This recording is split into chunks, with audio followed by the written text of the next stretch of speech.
अस्सलामुअलैकुम दोस्तों, आपका दिल से इस्तकबाल है अपने यूट्यूब चैनल पर। आज हम जमात हश्तुम का मज़मून अंग्रेज़ी का first topic be the best का वार्मिंग अप यानी फ़र्स्ट वार्मिंग अप देखेंगे। तो पहला सवाल है, rearrange each of the above sets of words according to the increasing order of their size and growth. तो पहला दिया गया है river, stream, sea and ocean. दूसरा है hill, stone, mountain and rock. Plant, sapling, tree and seed. Child, adult, baby and youth. तो इसके answer जो हैं वो नीचे दिए गए हैं।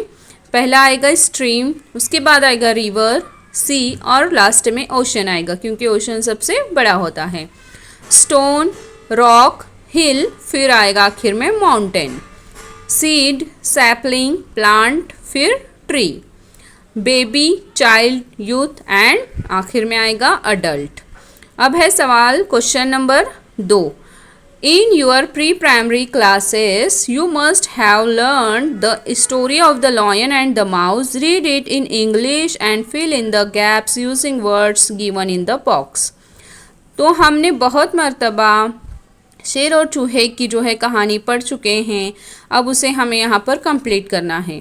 अ lion was sleeping in a forest. देखो यहाँ पर गैप दिया गया है, वहाँ पर आपको ये जो ब्लैक पेन से लिखा गया है ये देखकर आपको लिखना है। A mouse started playing on him. The lion got up angrily. He caught the mouse and was ready to kill it. The mouse begged the lion to leave it and said that someday it would help the lion. The lion laughed and let it go. One day the lion was caught in a net set up by hunters. He roared loudly as he tried too hard to escape. The mouse heard lion and came. It chewed up the net with its sharp teeth and set the lion free. Moral of the story, story का जो है वो सबक क्या मिला हमें इस story से?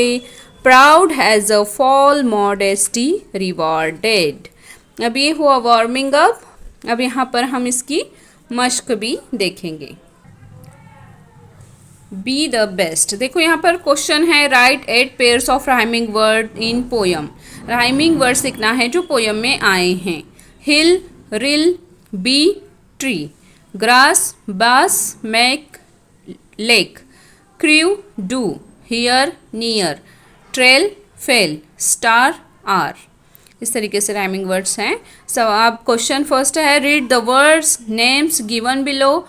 Put the big sized bigger ones in the big circle and the smaller ones in the small circle.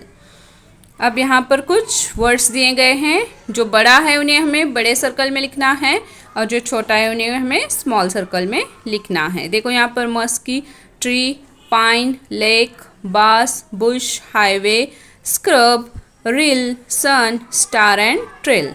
तो देखेंगे हम इसका आंसर। यहाँ पर इस तरीके से 2 सर्कल बनाए गए हैं, ये स्मॉल सर्कल है, ये बिग सर्कल है। स्मॉल सर्कल में जो स्मॉल है उनका नाम आएगा जैसे कि लेक, बास या बुश, स्क्रब, रील, स्टार और ट्रेल। और बिग में आएगा मस्की, ट्री, पाइन, हाईवे और सन। अब यहाँ पर क्वेश्चन है, complete the following with appropriate words phrases from the poem. First one is done for you. पहला करके जो है वो बताया गया है, तो हम बाकी जो है वो उसके आंसर देखेंगे। If you can't be a pine, be a scrub. If you can't be a tree, be a bush. Third है, if you can't be a muskie, be a bass. If you can't be a captain, be a crew. If you can't be a highway, be a trail. If you can't be a sun, be a star. अब है question third, write whether the following are true और false. सही या गलत लिखने हैं हमें। All first है, देखो, all must be the captains of the team. False, इसका आंसर आगे ही दिया गया है। सेकंड है, a bit of grass can make the highway happier. इसका आंसर आएगा ट्रू। थर्ड है, वी विन और fail depending upon a size और पोजिशन। फॉल्स। फोर्थ है, a scrub is found at the top of the hill. तो इसका answer आएगा false. Next है फिफ्थ आएगा if your work is unimportant don't do it, इसका answer है false. Sixth है whatever job you have do your best, true. Fourth question है write an appreciation of the poem with the help of the points given below. The title first है the title of the poem is, क्या है title poem का, be the best. Second है the poem is written by Douglas Malloch. Third है the poem has 4 stanzas, each stanza has 4 lines. Fourth है the lines that rhyme in each stanza are first and third और second and fourth. Sixth है the poet compares big things with small things. Sixth है if you can't be then just be is a repeated expressions in the poem. Seventh है the lines I shall always remember is be the best of whatever you are.